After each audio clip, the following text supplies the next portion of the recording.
Hello and अस्सलाम वालेकुम, I am doctor Sanaullah Jamali. Last video में हमने डिस्कस करी थी पोलिसीमिया और उसके साथ हमने आरबीसीज को एंड किया था। इस वीडियो से हम डिस्कस करने जा रहे हैं, स्टार्ट करने जा रहे हैं डब्ल्यूबीसीज। हमने आरबीसीज कंप्लीट किया, पूरे आरबीसीज फिजियोलॉजी के हिसाब से जो भी उनमें था वो सारा कुछ हमने डिस्कस किया। इंशाल्लाह हम डब्ल्यूबीसीज अभी करेंगे और आने वाली वीडियोस में डब्ल्यूबीसीज कंप्लीट करेंगे, फिर इम्यूनिटी वगैरह जो कुछ भी फिजियोलॉजी में ब्लड के हिसाब से वो सारा कुछ हम डिटेल में डिस्कस करेंगे। और ये बुक जो मैं यूज़ कर रहा हूँ इसे मोनोज, इसका नाम मोनोज है। ये सम अप है गाइटन का, केनोंग और शेरवुड, इन सब बुक से मिलके ये बुक बनी हुई है। बहुत अच्छी बुक है जिसमें almost each and everything cover हो जाता है। तो हाँ, आप लोगों को अगर ये बुक चाहिए या इसके नोट्स वगैरह चाहिए तो आप हमारे टेलीग्राम चैनल पे ज्वाइन करें, वहाँ पे जो जिसका लिंक डिस्क्रिप्शन में, या तो फेसबुक पे मुझे मैसेज कर सकते हैं फॉर नोट्स। और हमारे चैनल को सब्सक्राइब करें ताकि जो भी आने वाले वीडियोज़ हैं उनकी नोटिफिकेशन आप लोगों को मिल जाए। तो हम चलते हैं अपने वीडियो की तरफ, स्टार्ट करते हैं डब्ल्यूबीसीज को। डब्ल्यूबीसीज क्या होते हैं? वाइट ब्लड सेल्स और वाइट ब्लड कार्पस्कल, ये छोटे यूनिट्स होते हैं जो बॉडी के डिफेंस सिस्टम के अगेंस्ट यूज़ होते हैं। बॉडी की डिफेंस सिस्टम, फॉर एग्जांपल कोई फॉरेन पार्टिकल हमारे जिस्म के अंदर आ जाता है, कोई फॉरेन इन्वेडर, बैक्टीरिया, वायरस जैसा कोई भी पार्टिकल हमारे जिस्म के अंदर आ जाता है, तो वहाँ पे उनसे बचाने के लिए हमारे पास एक सिस्टम है। अल्लाह ताला ने हमें हमारे जिस्म में एक सिस्टम रखी है जो हमें वहाँ से बचाता है, उनसे बचाता है, उन फॉरेन पार्टिकल से बचाता है। और उस सिस्टम को हम इम्यून सिस्टम बोलते हैं, जिनमें ये वाइट ब्लड सेल्स यूज़ होते हैं, जिनके बेसिक यूनिट्स ये वाइट ब्लड सेल्स होते हैं। वाइट ब्लड सेल्स क्या होते हैं? वाइट ब्लड कार्पस्कल्स बेसिक यूनिट्स होते हैं, मोबाइल यूनिट्स होते हैं बॉडी के डिफेंस सिस्टम के। ये कहाँ पे बनते हैं? बोन मेरो के अंदर और लिम्फोइड टिश्यूज़ के अंदर बनते हैं। रिमेंबर दैट डब्ल्यूबीसीज are formed in bone marrow and lymphoid tissues and then they are transported by blood into different parts of body where they are needed। फिर ये ट्रांसपोर्ट होते हैं ब्लड के through different parts of body के अंदर जहाँ पे इनकी ज़रूरत होती है। वाइट ब्लड सेल्स जो होते हैं बोन मेरो के अंदर बनते हैं और बोन मेरो और लिम्फोइड टिश्यूज़ के अंदर बनते हैं। नॉर्मली हमने पढ़ा है कि ब्लड जो भी है ब्लड सेल्स वो बोन मेरो से बनता है, सही है। लेकिन लिम्फोइड टिश्यूज़ के अंदर यहाँ पे बोल रहा कि डब्ल्यूबीसी जो है वो लिम्फोइड टिश्यूज़ के अंदर, हम आगे डिस्कस करेंगे। अग्रेनुलोसाइट, लिम्फोसाइट्स हम पढ़ेंगे। लिम्फोसाइट्स जो होते हैं वो मेनली लिम्फोइड टिश्यूज़ से बनते हैं और ये बोन मेरो या लिम्फोइड टिश्यूज़ में बनते हैं। फिर जहाँ पे भी जिस्म के अंदर, हमारी बॉडी के अंदर जहाँ पे भी इनकी रिक्वायरमेंट होती है, फिर ये ब्लड के थ्रू ट्रांसपोर्ट होते हैं वहाँ पे। याद रखिएगा नॉर्मल डब्ल्यूबीसी काउंट कितनी होती है? 4000 टू 11000 पर CMM of blood. 4000 to 11000 CMM of blood normally WBC count होती है। डब्ल्यूबीसी काउंट कितनी होती है? 4000 टू 11000 पर CMM of blood. White blood cells ये हमारे बॉडी के डिफेंस सिस्टम के छोटे से छोटे यूनिट है जो डिफेंस सिस्टम हम बनाते हैं बॉडी के, और ये बोन मेरो लिम्फोइड टिश्यूज के अंदर बनते हैं। इनका नॉर्मली काउंट क्या होता है? 4000 टू 11000 पर CMM of blood. Types of डब्ल्यूबीसीज, 5 टाइप्स होते हैं डब्ल्यूबीसीज के ब्लड के अंदर। याद रखिएगा 5 टाइप्स ऑफ डब्ल्यूबीसीज होते हैं ब्लड के अंदर और इनके 2 ग्रुप्स होते हैं। 5 टाइप्स होते हैं, 2 ग्रुप्स होते हैं, एक ग्रेनुलोसाइट और एक अग्रेनुलोसाइट होते हैं। ग्रेनुलोसाइट जिनके पास ग्रेन्यूल्स होते हैं, जिनके साइटोप्लाज्म में ग्रेन्यूल्स होते हैं, उन्हें ग्रेनुलोसाइट बोला जाता है। अग्रेनुलोसाइट मीन्स विदाउट ग्रेनुलोसाइट, ग्रेन्यूल्स के बगैर। जिनके पास ग्रेन्यूल्स नहीं होते वो अग्रेनुलोसाइट होते हैं। याद रखिएगा ग्रेनुलोसाइट्स में 3 होते हैं, न्यूट्रोफिल्स, बेसोफिल एंड इजाइनोफिल्स। न्यूट्रोफिल्स होते हैं, बेसोफिल्स और इजाइनोफिल्स, दीज आर ग्रेनुलोसाइट जिनके पास ग्रेन्यूल्स अवेलेबल होते हैं। न्यूट्रोफिल्स 80 टू 70% मौजूद होते हैं, बेसोफिल 0 टू 1%, इजाइनोफिल 1 टू 4% मौजूद होते हैं। ये न्यूट्रोफिल्स, बेसोफिल्स और इजाइनोफिल मिलकर ग्रेनुलोसाइट बनाते हैं।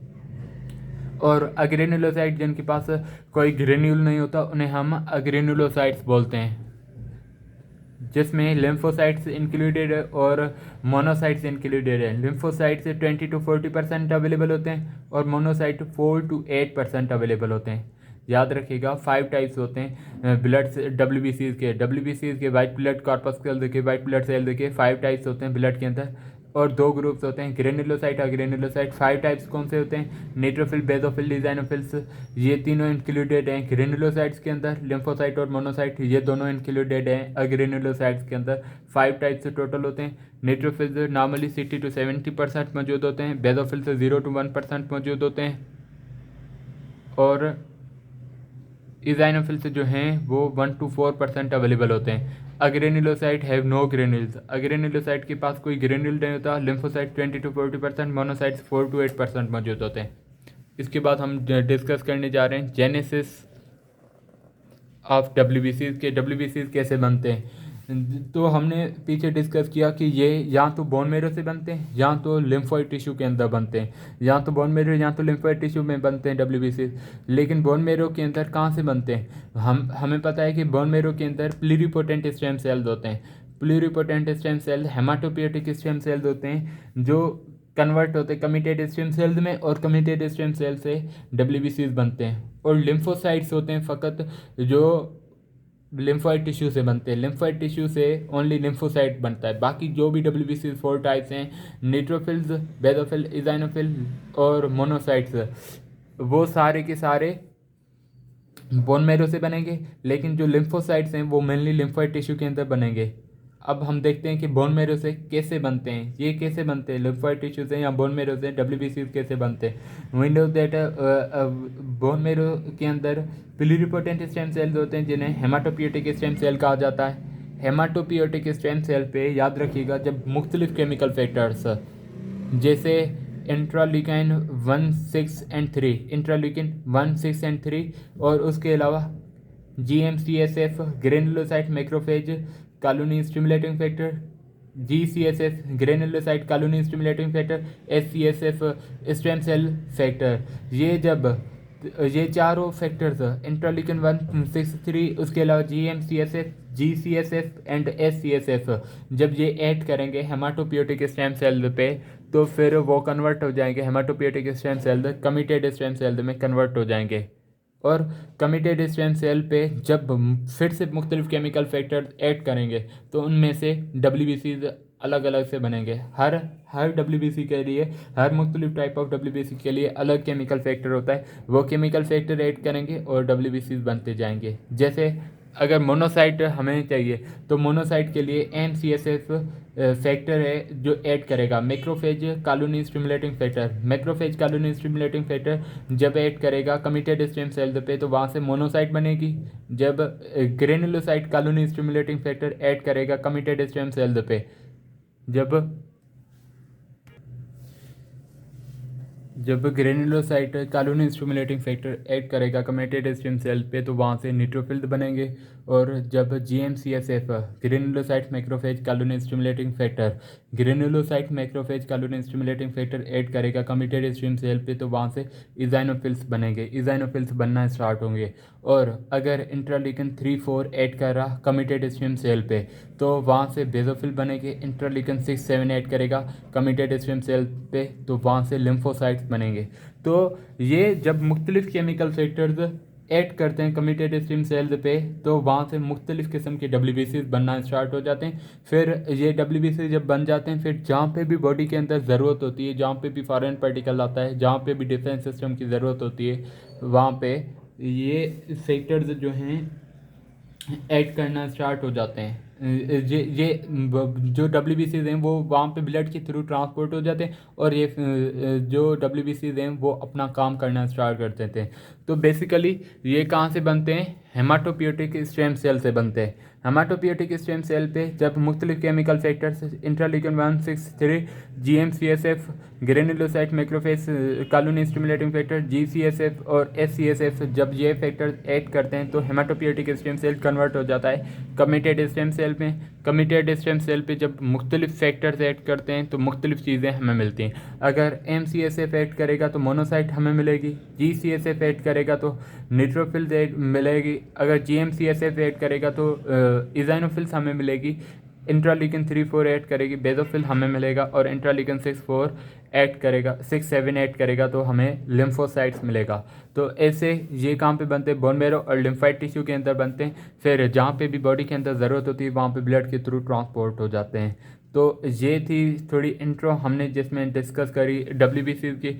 इंशाल्लाह आगे हम न्यूट्रोफिल्स से स्टार्ट करेंगे, डिटेल में एक एक करके हम सारा कुछ डिटेल में डिस्कस करेंगे। होप ये वीडियो आप लोगों को समझ आएगा। और एक बात कि अगर आप लोगों को ये वीडियोस एक मरतबा में समझ नहीं आते हैं, थोड़ा समझ आता है, जाहिर सी बात है न्यू होती हैं ये सारी चीज़ें, तो पहली मरतबा कम समझ आते हैं। लेकिन अब आप अगर 2 मरतबा 3 मरतबा वीडियो को देखेंगे, क्योंकि मेरे वीडियोस छोटे होते हैं 10 मिनट के, अगर 2 मरतबा 3 मरतबा आप देखोगे तो आप लोगों को गारंटीड है कि आप लोगों को हर एक चीज़ समझ में आना शुरू हो जाएगा। तो वीडियोस को आप देखें, सही से देखें, 1 मरतबा 2 मरतबा देखें, आप लोगों को समझ आ जाएगा। और अगर आपको नोट्स चाहिए तो आप मुझे मैसेज कर सकते हैं, मुझसे कांटेक्ट कर सकते हैं। बाकी इसके बाद अगर आपको गाइडन पढ़ना है तो फिर आप लोग ये बुक थोड़ा पढ़ें, यहाँ से रीड करें, और फिर आप गाइडन पढ़ेंगे तो गाइडन इजीली आप लोगों को समझ आ जाएगा। तो आगे हम और वीडियोस में आगे WBC को कंटिन्यू करेंगे। तो इस वीडियो को, हमारे चैनल को सब्सक्राइब करें, इस वीडियो को लाइक करें और हमारे चैनल को सब्सक्राइब करें ताकि जो भी आने वाले वीडियोस हैं उनकी नोटिफिकेशन आप लोगों को मिल जाए। तो मिलते हैं नेक्स्ट वीडियो में, तब तक के लिए अल्लाह हाफिज़। Thank you so much.